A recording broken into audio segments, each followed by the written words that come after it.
Cinema பத்திரிகையாளர் திரு வெற்றி அவர்கள் இணைப்பில் இணைகிறார். அவரிடம் பேசலாம். வணக்கம் சார். நம்ம காலையிலே இது பற்றிய ஒரு விவாதத்தை வைத்தோம். நீங்களும் சொல்லியிருந்தீங்க இன்று அரசியல் ரீதியாக அவர் நிறைய பேச மாட்டாரு அப்படின்னு சொல்லி. சில இடங்கள்ல அரசியலுக்கு மட்டும் இல்ல, பல்வேறு துறைகளுக்கும் நல்ல தலைவர்கள் தேவை அப்படின்னு பேசியிருக்காரு.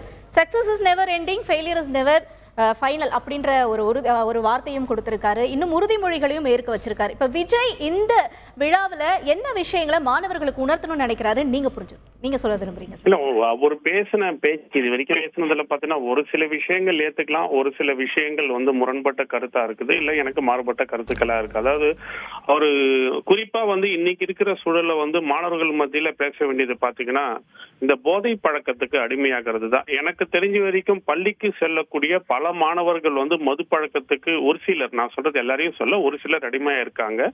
அதுக்கப்புறமா மற்ற போதை வஸ்துக்கள் அதிகமா இருந்துட்டு இந்த மாதிரியான விஷயங்கள் மாணவ சமுதாயத்துக்கு அதிகமா எப்படி தெரியுது அப்படின்னு பாத்தீங்கன்னா அவங்களுக்கு அந்த மாதிரியான நண்பர்களோ மக்களோ பழக்கம் கிடையாது. அவங்க எதை பார்த்து கத்துக்கிறாங்க அப்படின்னு பாத்தீங்கன்னா முதன்மையானது முக்கியமானது பாத்தீங்கன்னா சினிமா தான். விஜயே சமீபத்துல வெளிவந்த அவருடைய லியோ படத்துல பாத்தீங்கன்னா மில்லி உள்ள போனா கில்லி வெளியே வருவாண்டா அப்படின்னு சொல்லிட்டு அவருடைய அந்த பாடல் முழுக்க முழுக்க பாத்தீங்கன்னா அந்த பாடல் போதை பொருட்களுக்கு உண்டான பாடலும் அந்த என்டையர் அந்த சாங்லயும் பாத்தீங்கன்னா ஒரு சிகரெட் பிடிச்சுக்கிட்டே தான் இருப்பாரு.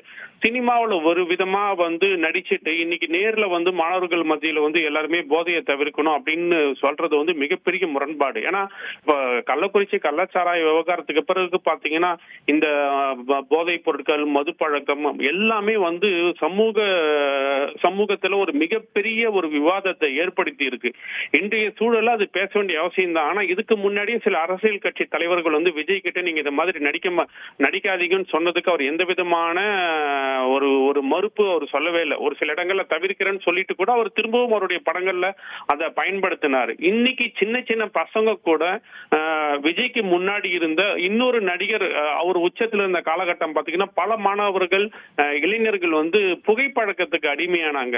எல்லாமே சினிமாவை பார்த்து கத்துக்கிறது தான். சினிமா தான் இந்த மாணவர்கள் மத்தியிலும் இளைஞர்கள் மத்தியிலும் முதல் தாக்கத்தை ஏற்படுத்துது. அதனாலதான் எங்களை மாதிரியான பத்திரிகையாளர்கள் சொல்றோம், சினிமாவில் இருந்து அரசியல் தலைவர்களை தேடாதீர்கள். நாங்க பல வருடங்களா சில பத்திரிகையாளர் தொடர்ந்து இதை பத்தி அழுத்தமா பேசிக்கிட்டு இருக்கோம். சினிமாவில் எல்லாருமே தங்களை நலவனா காட்டிக்கிட்டு வெளியில இருக்க பாதி பேர் பாத்தீங்கன்னா வில்லனா இருப்பாங்க. சினிமால வில்லனா இருக்கவங்க நிஜ வாழ்க்கையில நல்லவனா இருப்பாங்க.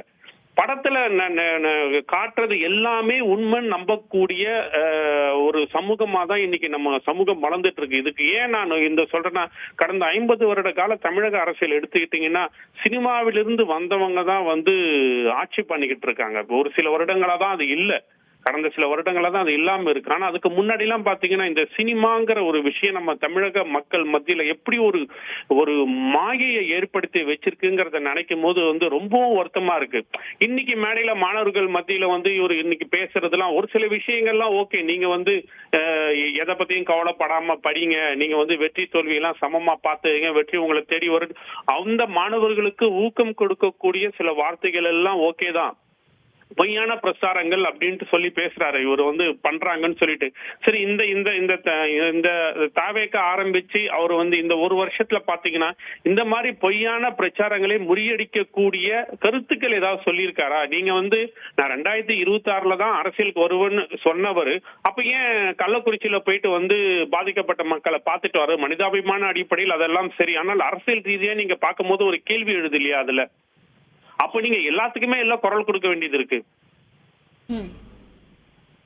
பெற்றோர்கள் மத்தியில இன்னைக்கு இன்னொன்னு சொல்ல போனீங்க பாத்தீங்கன்னா இந்த +2 மாணவர்கள் எல்லாருமே ஏறக்குறைய பாத்தீங்கன்னா 18 வயதுக்கு கீழானவர்கள் தான். இந்த மாணவர்கள் மத்தியில அரசியலை பேசக்கூடாது என்பது என்னது கருத்து. அரசியலை தவிர்த்துட்டு மாணவர்களுக்கு அறிவுரை சொல்ற மாதிரி பேசலாம். அவரு ஒரு 50 வயதை தொட்டு விட்டார், அதனால அவருக்கும் மகள் இருக்காங்க, அவரும் அதனால மாணவர்கள் ரீதியா என்ன பேசணுமோ அதை பேசலாம். இந்த மாணவர்கள் கிட்ட ஒரு பெரிய அரசியலை முன்னெடுத்து வைக்கக்கூடிய முக்கியத்துவம் வாய்ந்த கருத்துக்களை அவர் பகிரக்கூடாதுன்னு நான் நினைக்கிறேன். அது அந்த மாணவர்கள் ஒரு சில சின்ன சின்ன அறிவுரைகள் நீங்க சொல்லலாம், அவ்வளவுதான். ஏன்னா மாணவர்கள் படிச்சுக்கிட்டு தெரியுது. இப்பயே பாத்தீங்கன்னா சில விஷுவல்ஸ் எல்லாம் பார்க்கும் பார்க்கும் போதெல்லாம் வந்து ரொம்பவே ஆக்சுவலி சொல்லப்போனா எரிச்சலா இருக்குன்னு சொல்லலாம். இப்ப நீங்க உங்ககிட்ட பேசிட்டு இருக்கும்போது யூடியூப்ல போய் நான் சர்ச் பண்ணி பாக்குறேன், அவருடைய பொதுச் செயலாளர் புசியானது காலில் வந்து மாணவர்கள் விழுந்துட்டு இருக்காங்க, காலில் விழுந்துகிட்டு இருக்காங்க. இது என்ன மாதிரியான ஒரு அரசியல் இது?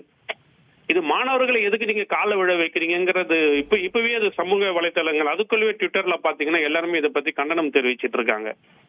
இது இது இது இது இந்த மாதிரியான ஒரு அரசியல் இப்போ விஜய் வந்து ஒரு மாற்று அரசியலை கொடுக்க போறாருன்னு நீங்க சொல்ல வந்தீங்கன்னா, அவருடைய அந்த புசியானந்த் பொதுச் செயலாளர் தான் நினைக்கிறேன் இல்லையா தாவேக்காக்கு, அவர் வந்து கொஞ்ச நாள் முன்னாடி பாத்தீங்கன்னா விஜயோடைய பெயரை கூட அவர் சொல்லாம தளபதி பெயர் கொண்டவர்கள் சொல்லி சொல்றாரு. இதெல்லாம் என்ன மாதிரி, இதெல்லாம் எப்படி நீங்க மாற்று அரசியல அவர் கொடுப்பாருன்னு நீங்க எதிர்பார்க்கறீங்க? எனக்கு புரியல. இப்ப விஜய்ங்கிற பேரையே நான் சொல்ல மாட்டேன் அப்படிங்கிறது இது மாதிரி மாணவர்கள் சின்ன குழந்தைங்களை போய் நீங்க எதுக்கு காலைல விழ வைக்கிறீங்க? இது ஒரு விளம்பர ரீதியா தானே. இன்னும் சொல்ல போனா இப்போ எனக்கு தெரிஞ்சு நம்ம காலையில நான் சொன்ன மாதிரிதான் சூர்யா வந்து அவங்க குடும்பம் சிவகுமார் அவங்க அப்பா காலத்துல இருந்தே ஒரு 30-40 வருஷமா இந்த உதவிகள் பண்ணிட்டு இருக்காங்க. ஆனா இந்த அளவுக்கு எந்த விதமான channel coverage, YouTube coverage, social media coverage எதுவுமே பண்ணல.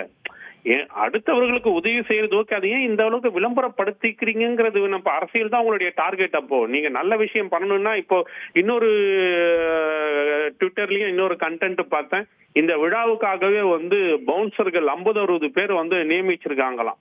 மாணவர்கள் வரக்கூடிய விழாவில் எதுக்கு இவ்வளவு பவுன்சர்கள்னு தெரியல. சினிமா நடிகர்கள்னாலே இந்த பவுன்சர்கள், சினிமா நடிகர்களே விளம்பரம், சினிமா நடிகர்கள்னாலே சமூக வலைத்தளங்களில் ட்ரெண்டிங், இது மட்டுமே அரசியல் அல்ல. ஆரோக்கியமான அரசியலை தான் விஜய் முன்னெடுக்கணும். அவர் முன்னெடுக்கணும்னு நினைச்சாருன்னா இன்னைக்கு இருக்கிற வழக்கமான சில அரசியல் கட்சிகள் செய்யக்கூடிய விஷயங்கள் வந்து மாறுபட்டு பண்ணணும். இப்போ உதாரணத்துக்கு சொல்ல போனீங்கன்னா, கமலஹாசன் அவர்கள் மக்கள் நீதி மையம் ஆரம்பிச்சது பாத்தீங்கன்னா சமூக வலைத்தளங்கள்ல மட்டுமே அவருடைய கட்சி வந்து அதிகமா செயல்பட்டுட்டு வந்தது. அதுக்கப்புறமா நடந்து முடிந்த நாடாளுமன்ற தேர்தலையும் கடந்த சட்டமன்ற தேர்தலையும் அவருடைய கட்சி எந்த அளவுக்கு வாக்குகள் பெற்றதுங்கிறது எல்லாருக்கும் தெரியும். நாடாளுமன்ற தேர்தலில் அவர் போட்டியிடவே இல்லை.